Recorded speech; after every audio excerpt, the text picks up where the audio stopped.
14.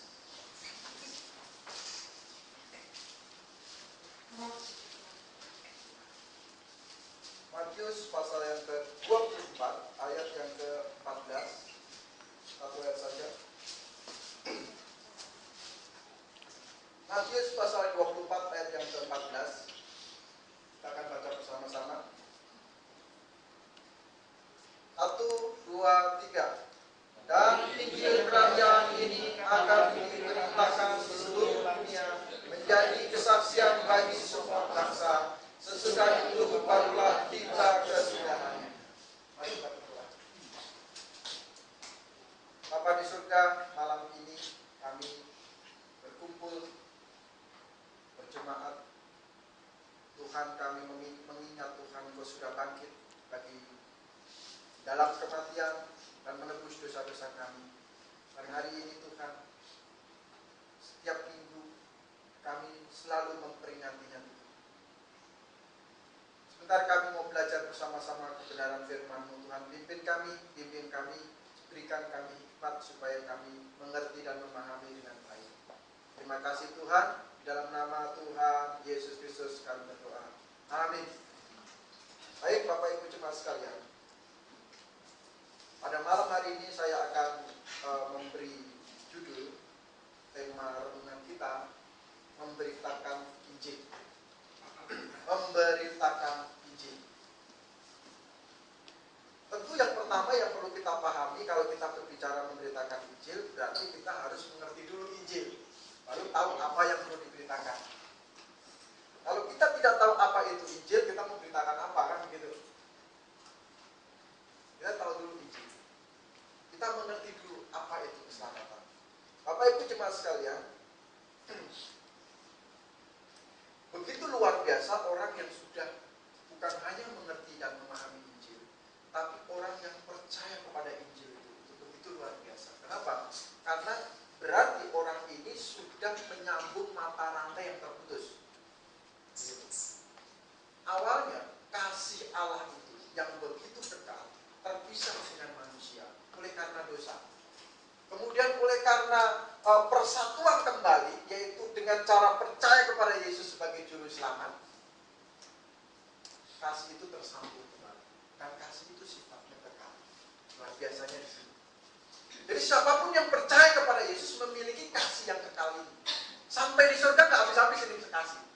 Sampai di surga kasih ini tidak akan hilang dan tidak akan sirna. Ini yang luar biasa. Itulah sebabnya kita begitu, ayo ambil orang terus supaya memiliki kasih ini dan memiliki mata rantai untuk memiliki kasih yang kekal ini. Inilah yang perlu kita ini. Dan Bapak Ibu cuma sekarang banyak sekali penghalang supaya manusia memiliki kasih yang kekal ini. Banyak sekali penghalang-penghalang. Salah satu penghalangnya adalah orang mengaburkan isi Injil. Orang mengaburkan isi Injil.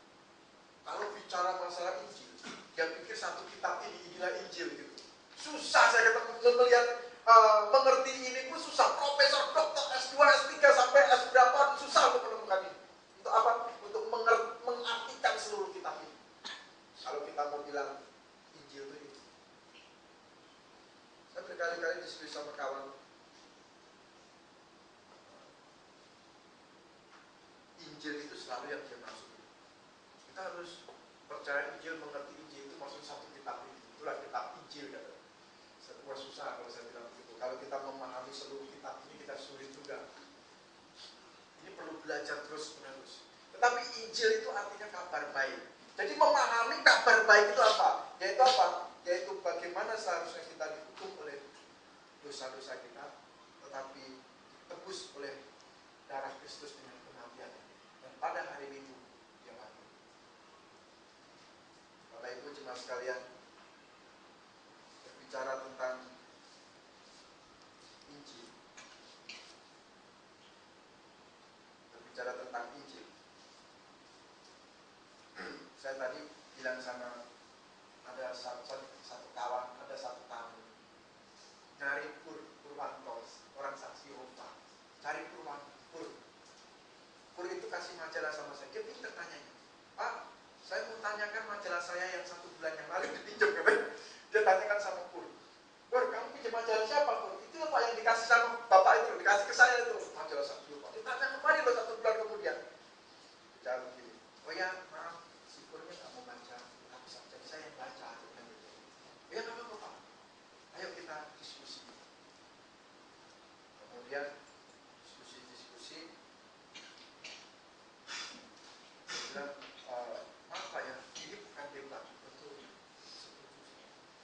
kalau debat itu menang kalah, kalau diskusi cari kebenaran.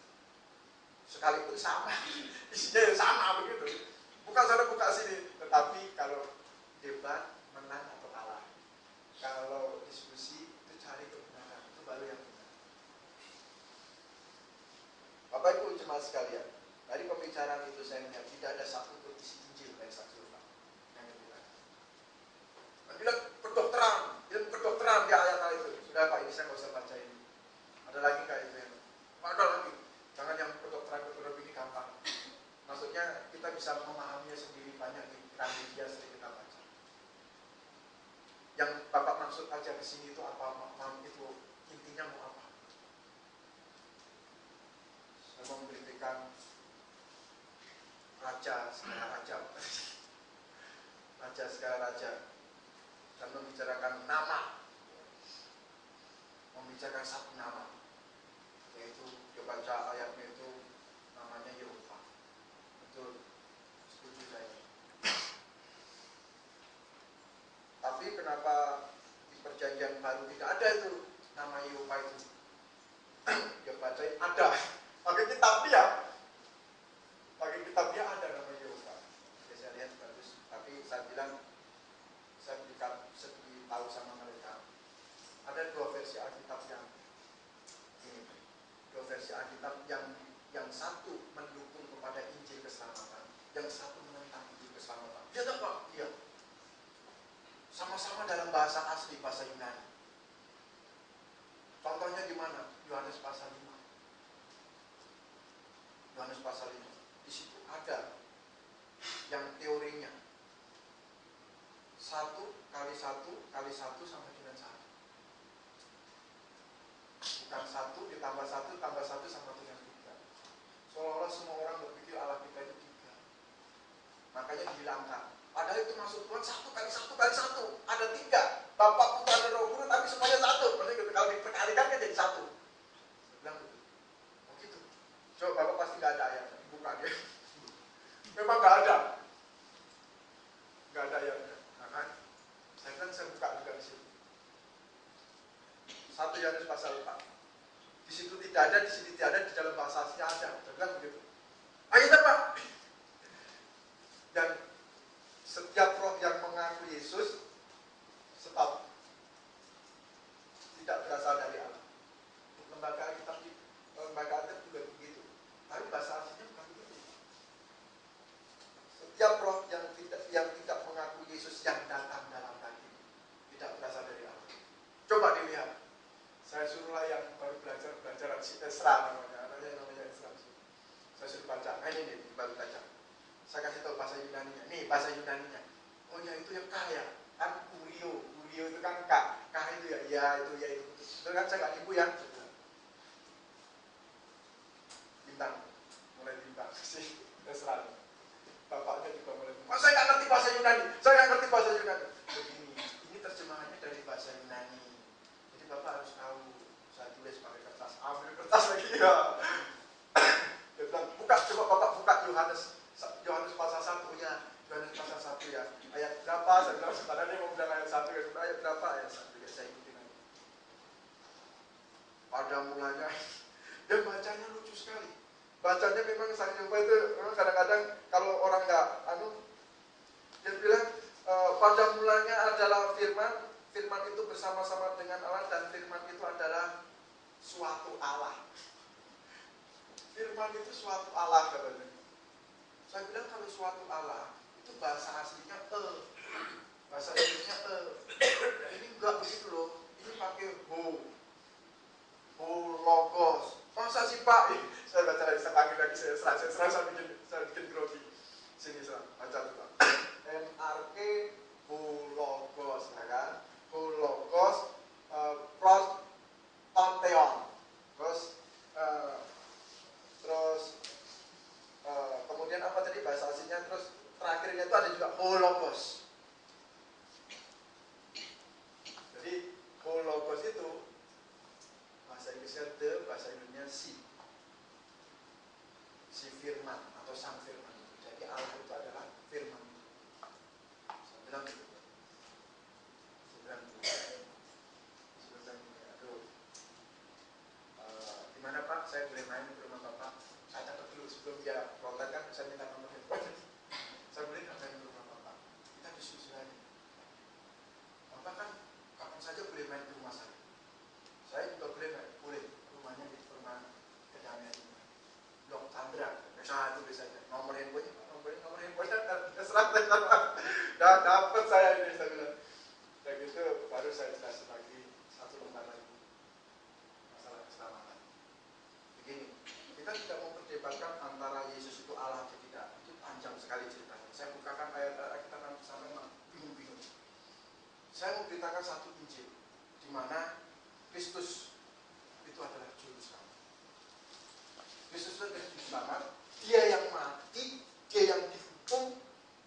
lemes begitu, kekal sifatnya. Saya bilang begitu. Dia mulai buka satu buku kecil. Buku kecil itu dia keluarkan. Dia bingung mau buka yang mana gitu mungkin. Dia mau buka yang mana, buku kecil itu rupanya buku mangga. Saya pikir ini kasihan ke bapak ini. Saya bilang Bapak Mustafa ini bagus, tulus, baik. Mau belajar Alkitab. Saya itu enak dengan orang Kristen. Dia boleh mulai cerita. Saya pertama dari Islam pindah ke Katolik. Kurang serp dengan orang-orang Katolik. Pindah lagi ke Protestan. Protestan saya pindah ke PPIB, ke KBP, terus bukan KBP, KSDS dia bilang. Terus pindah lagi ke mana lagi? Dia lupa namanya, dia bilang yang hari Sabtu, Advent bukan. Akhirnya pendeta itu suruh saya ke Advent, katanya begitu. Dia pergi lagi ke Advent. Begitu terakhir akhirnya pusing dia, saya pusing Pak dengan orang Kristen. Masa istri pendeta dengan istri pendeta kelahi? Saya keluar dari situ. Ketemu saksi Pak. Ini yang benar. Dia bilang, oh, ya. Saya bilang, benar Pak, saya setuju. Orang bilang saya itu digaji, dibayar katanya. Wah, saya bilang Pak, orang saksi Yehova itu terus baik-baik. Tidak ada yang untuk dibayar di anu. Saksi Yehova itu ada samanya dengan kita. Natal kita tidak ada Natal. Ya Pak, iya Pak gitu katanya. Paskah gitu. Orang pada merayakan kita tidak Paskah. Coba bayangin hari Jumat. Padahal kalau Tuhan bilang 3 hari 3 malam. Tuhan Yesus dikubur 3 hari 3 malam. Tuhan sendiri ngomong seperti tanda Nabi Yunus. Demikianlah anak manusia akan di perut bumi 3 hari 3 malam. Ya hari Jumat sampai hari Minggu itu baru 2 hari itu. Baru 2 hari. 2 hari 2 malam kita sudah hitung berkali-kali. Jadi masih kurang 1 hari 1 malam. Hanya sama. Cari sama-sama dulu. Lama-lama si Esra ini mulai. Ini Esra ini bagus. Anak muda begini. Terus belajarlah saksi Yehova sampai pintar. Terus siapapun boleh belajar, boleh sama-sama kita diskusi di sini. Apa? Dia bilang, kapan? Bapak ada waktu? Kapan saja saya datang aja. Bapak enaknya ngobrolnya jam berapa? Jam berapa aja? Besok senang dia. Tapi alamatnya sudah saya catat. Kapan waktu saya nongol balik, dia nggak akan bisa apa-apa. Kenapa? Ya, masa dia datang ke rumah saya, kapan waktu dia tidak kita terima, kita ditolak sama dia. Sekarang gantian rasain. Saya mau berkali-kali sampai ke rumahnya terus. Mau tunjukin sama dia. Berkali-kali sampai kunjungin terus. Sampai dia capek. Kunjungin terus. Mau membuktikan. Karena apa? Karena sampai dia menolak saya. Saya akan kunjungi terus. Saya lihat dari pembicaraan mereka. Mereka tidak pernah berkata tentang Injil. Itu yang menyedihkan buat saya. Ya bisa pinter ketemu satu rumah dan alamat, ketemu sama pur dan pinter perginya hari Minggu. Dia kelilingi setiap hari Minggu. Hari Minggu pagi. Apa sebabnya? Itu trik dia. Itu pinter orang-orang. Yang pergi hari Minggu itu, dia mau lihat orang-orang Kristen yang nggak ke gereja yang mana. Gitu. Orang-orang Kristen yang nggak ke gereja itu selalu dia cari. Dia tanya sama Pak yang orang Kristen mana, tunjukin Pak Firman. Saya lagi kebukung pulang dikasih majalah yang diterima. Saya pikir orang Kristen ini nggak ke gereja. Hari Minggu kan. Nah kita ketagihannya malam deh kecolongan itu. Kita pagi standby, siap. Tapi luar biasa sekali. Nah, luar biasanya apa? Mereka semangatnya di sini. Nah, Bapak Ibu jemaat sekalian, sayang sekali mereka tidak menceritakan. Karena itu penting sekali. Isinya. Kedua, kita punya pelajaran yang berharga dari namanya kelompok Amis, orang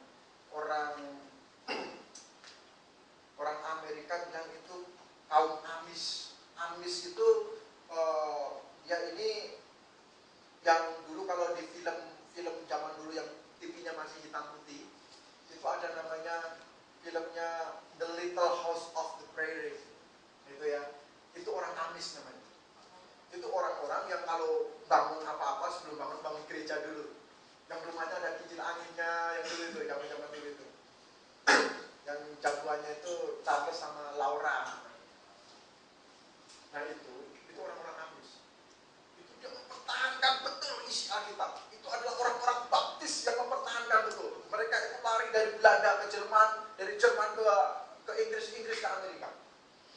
Dan orang yang dari Jerman yang punya ciri seperti ini juga ada, namanya apa ya itu? Ritria apa nggak ngerti saya. Mungkin Pak Karen bisa bisa telusuri itu. Ada yang dari Jerman juga, ada orang baptis yang mempertahankan ini. Apa yang dia pertahankan? Yang dia pertahankan perempuan itu berambut panjang dalam Alkitab. Kemudian yang dia pertahankan apa lagi? Bajunya panjang-panjang sampai ke sini, perempuannya. Terus pakai topi, kerudung. Terus dia pertahankan apa lagi?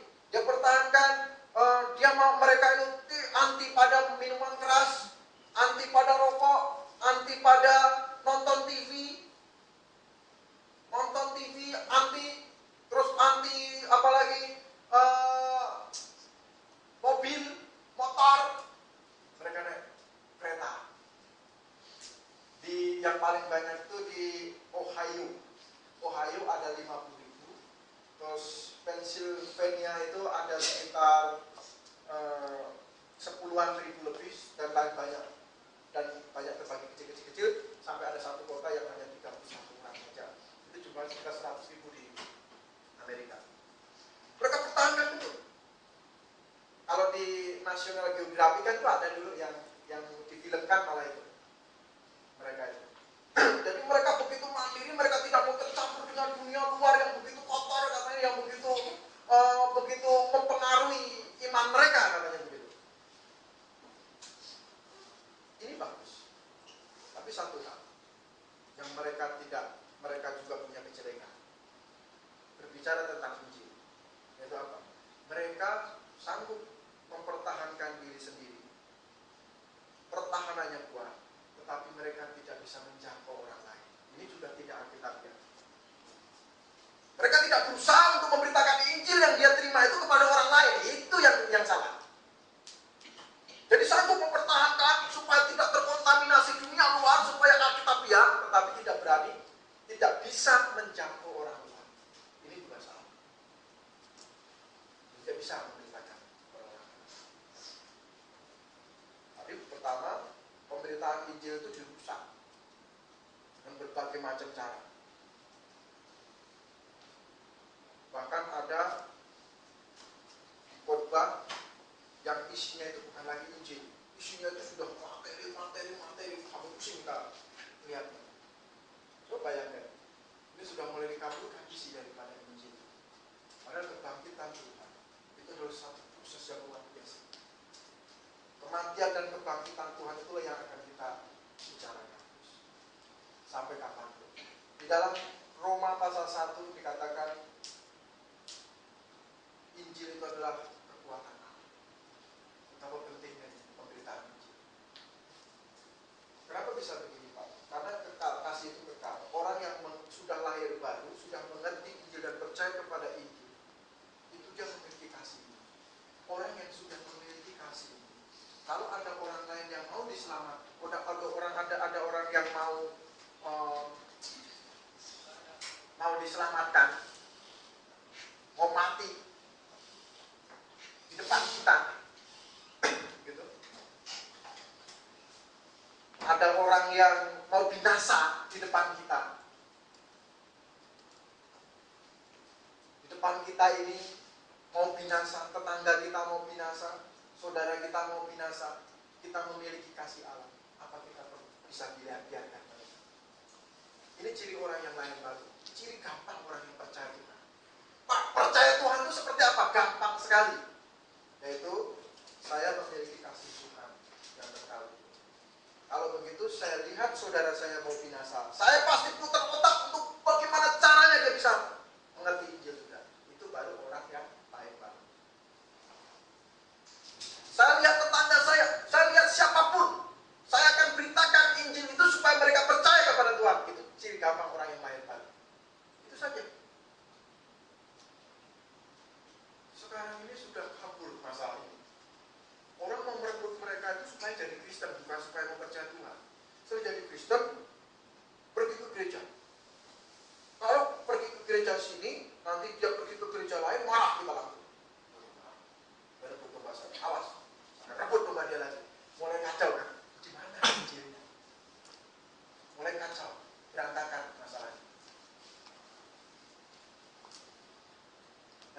Bapak Ibu jemaat sekalian, pemberitaan Injil ini adalah kewajiban buat kita. Bahkan Rasul Paulus bilang, saya itu diupah. Upahnya apa? Bisa memberitakan Injil saja sudah upah saya, kata upahnya ini luar biasa. Memberitakan Injil tanpa upah saja itu sudah bayaran saya. Bayangin, betapa pada waktu itu sulit sekali untuk memberitakan Injil. Taruhannya nyawa. Jadi Rasul Paulus berkata, kalau saya bisa punya kesempatan untuk memberitakan ini saja, itu sudah upah saya dari Tuhan. Terima kasih Tuhan. Cuma membayar. Jadi malam ini saya mau bertanya kepada Bapak Ibu jemaat sekalian.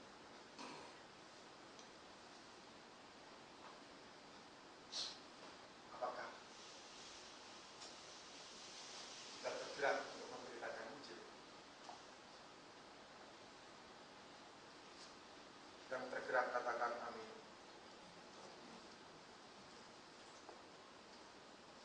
Saya tanya sekali lagi, apakah tergerak kita? Yang tergerak katakan amin. Bapak Ibu jemaat sekalian, itu dicatat sama Tuhan. Berkata amin itu dicatat. Kedua, saya itu pernah sudah beritakan Injil, Pak. Kadang-kadang saya ketemu anu beritakan Injil, ketemu anu beritakan itu ada ayatnya. Dalam Amanat Agung itu ada 4 kali Amanat Agung. Dalam kitab Markus dikatakan, kemana saja engkau pergi, beritakanlah Injil. Jadi kalau lagi dagang beritaan Injil boleh. Kalau lagi ke pasar beritaan Injil boleh. Kalau kemana beritaan Injil boleh. Tidak ada masalah. Tetapi ada saat-saat di mana Tuhan mau berkata itu serius, beritakanlah itu. Sehingga Tuhan utuslah 70 murid itu dua-dua pergi. Berdua-berdua mereka. Mereka pergi berdua-berdua. Di situ saja Tuhan masih berkata, aduh pekerja sedikit. Lumayan banyak, tapi pekerja sedikit pada waktu 70 dibagi berdua-berdua mereka. Jadi sekitar 35 kelompok pergi mendahului Tuhan. Mencar ke kota-kota untuk bertanya.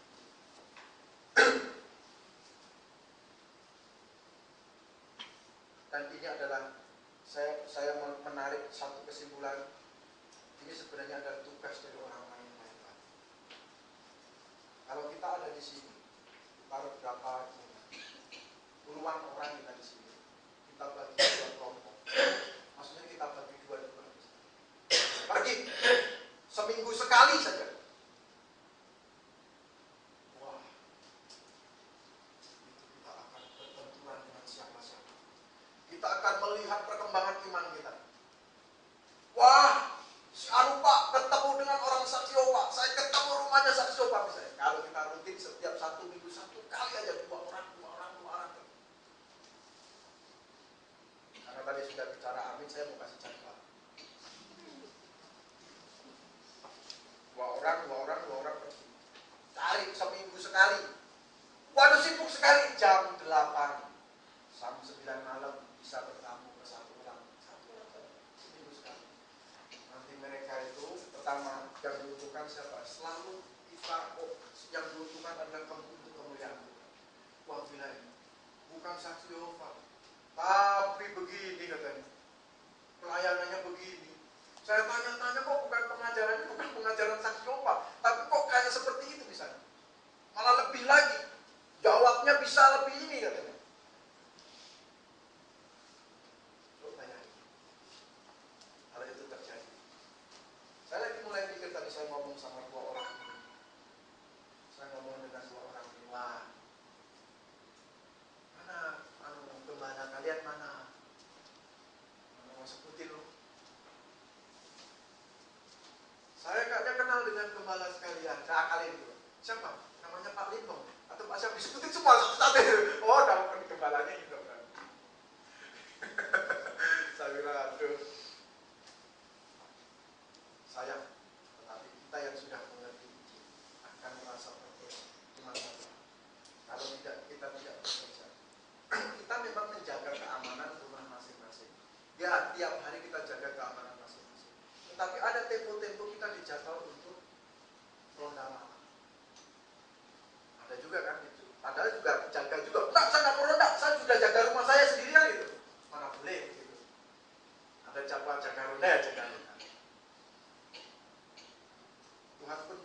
dalam amanat agung itu ada satu kata, pergilah, itu mereka pergi. Tapi ada kata yang lain itu, kemanapun kau pergi, beritakanlah Injil. Artinya, boleh sambilan, artinya kita pada waktu di pasar kita beritakan Injil, pada waktu berdagang beritakan Injil, itu boleh. Tetapi ada saatnya kita harus pergi untuk cari. Jangan bebankan ke saya terus, ntar kita undang Pak Firman. Kumpulkan undang Pak Firman. Ya, piye no? Itu trik kedua.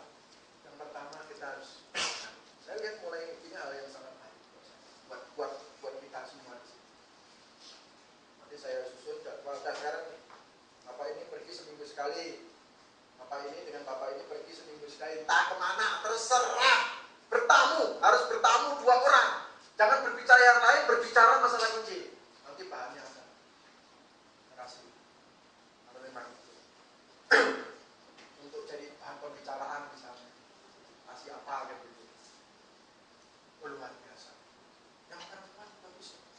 Nanti, saya melihat kemarin saya bicara dengan Pak Soeharto. Pak Soeharto, ini coba cari metode. Gimana? Encim ini. Meyakinkan encim ini. Susah sekali. Malah dia bilang, aduh, saya juga pusing pikir kalau yang encim itu. Otaknya nggak nyampe. Bagaimana Pak? Jadi dia nggak masuk surga kalau begitu, saya bilang. Gimana caranya kita ini? Saya lihat dengan satu pelayanan penginjilan sederhana. Mereka pasti juga akan lihat. Kalau mereka mengerti, istri saya cerita sama saya, popo saya itu, saya yakin popo saya itu masuk surga. Waktu itu dia sedih ngomong sama saya waktu saya ke Bangka. Firman, saya ini gak bisa dapat bahasa roh kudus, gimana ya? Jangan dicari-cari. Jangan dicari-cari. Saya bilang, kata saya jelasin. Kenapa? Saya sendiri juga gak mau nyari itu. Karena sudah gak ada lagi. Sudah di stop sama Tuhan. Setelah Alkitab ini sempurna. Oh gitu ya? Iya. Jadi, Popo sudah benar. Sudah benar. Popo mengasihi orang lain. Memberitakan Injil ke orang lain sudah benar. Itu betul-betul Popo saya. Saya yakin dia masuk surga. Dia bicara sama orang itu seolah-olah besok itu mau datang loh. Tuhan Yesus loh. Baca Alkitab ya. Baca Alkitab. Percaya Yesus loh. Tuhan sudah datang. Mau datang dekat loh. Seolah-olah kayak besok itu mau datang gitu ngomongnya. Dia gak peduli. Mau Injilnya kayak gimana. Bahasa Yunani, bahasa Ibrani kayak dia gak peduli. Pokoknya. Itu betul-betul saya saksikan. Ngomong sama orang. Besok Tuhan mau datang. Percaya Yesus sekarang. Besok Tuhan mau datang. Supaya. Sederhana. Tapi bisa pakai beritakan Injil. Artinya siapapun dia tidak ada batasan. Bisa memberitakan. Nah, kalau itu terjadi di sini, pasti akan ada pergerakan kerohanian. Pasti akan ada pergerakan kerohanian itu. Apa yang namanya? Kebangkitan. Rohani. Orang akan melihat kita. Wah, iya, boleh.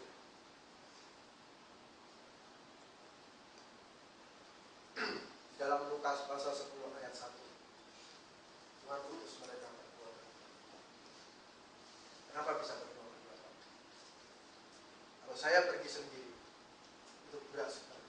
Awal-awal saya kadang-kadang beritain Injil sendiri. Kenapa? Karena perintisan kami itu sudah mahasiswanya itu cuma dihitung dengan jari dulu saya. Adik saya, teman saya itu 4 orang, 5 orang. Suruh hitung berdua kemana? Akhirnya kami pergi sendiri-sendiri. Sendiri-sendiri dulu. Nanti kalau sudah cukup banyak orang baru kita bisa pergi dulu. Akhirnya datanglah junior. Adik kelas. Bawa adik kelas. Ada keuntungannya bagaimana? Yang ini saksi Yehova nggak dapat. Jadi begini. Kalau saya ngomong, yang satu itu mesti berdoa. Gitu triknya. Kalau saya bicara, misalnya timnya saya dengan Pak Fancul. Saya bicara, Pak Fancul harus berdoa. Atau Pak Fancul lagi ngomong, saya ini yang berdoa. Kenapa Pak? Karena ketika kita memberitakan Injil, pasti iblis tidak senang. Ntar anak lainnya, sebentar ya Pak ya. Mulai dari mana lagi? Sudah ditulis di kertas, mulai dari mana lagi? Lupa lagi. Sudah lagi ngomong Yesus sebagai juru selamat, tunggu sebentar Pak ya. Waduh, ada telepon. Pasti banyak. Itulah sebabnya berdua-berdua itu supaya kalau satu ngomong ide, satu berdua. Satu bicara tentang ide, yang satunya harus berdua. Nah, ini akan kita coba. Ini akan kita coba. Saya akan susun jadwal secepatnya. Seminggu sekali saja. Mau suara setiap hari buat nanti seminggu sekali untuk grupnya sama siapa. Pak Haryono misalnya lagi grupnya sama Pak Heri, pergilah kemana. Nanti bisa cerita sama kita. Pergi kemana Pak? Besok si Anu.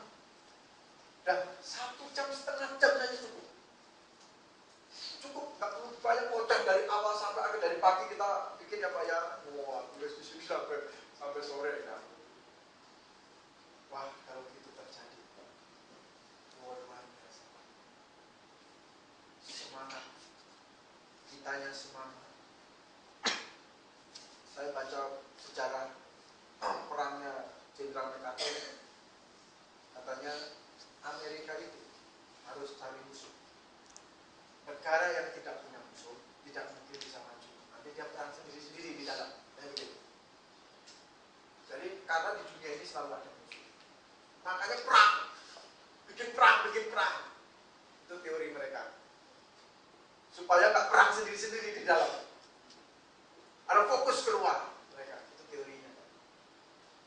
Kalau kita bukan begitu. Memang kita bukan perang. Kita memberitakan Injil itu harus. Kalau kita sudah selamat, kita diam saja, kayak orang kaum Amis itu bahaya. Nanti malah kita sendiri yang salah. Tapi kalau kita rajin beritakan Injil, itu akan dibangkitkan semangat kita bangkit. Waduh, puji Tuhan, Tuhan bukakan jalan di sana, di sini. Jadi malam ini adalah malam pemberitahuan untuk lanjutan perkataan amin, yaitu seminggu sekali kita akan susun untuk memberitakan Injil kemana, terserah. Jam berapa, terserah, sesuai kesepakatan berdua. Amin.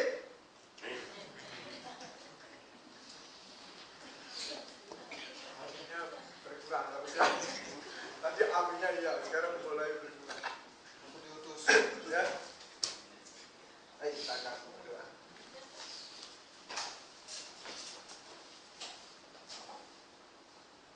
Bapa kami di dalam surga, terima kasih. Ketika kami sudah bertobat dan percaya kepada Yesus, kami bukanlah orang-orang yang egois. Kami adalah orang-orang yang memiliki kasih Tuhan. Dan kami akan sangat terbeban Tuhan ketika melihat saudara-saudara kami tidak mengenal Injil dengan benar. Kami sangat begitu terbeban Tuhan. Oleh karena kasih Tuhan yang ada di dalam hati kami, kami beritakan Injil kepada orang-orang yang ada di sekitar kami. Tuhan pimpin kami, maksud kami yang baik, maksud kami yang benar ini. Tuhan pimpin kami semua, sehingga ketika kami melaksanakan ini, hati kami menggelora untuk memberitakan Injil. Dan lebih bersyukur lagi ketika mereka bertobat dan percaya kepada Yesus. Terima kasih Tuhan. Dalam nama Tuhan Yesus Kristus kami berdoa. Amin.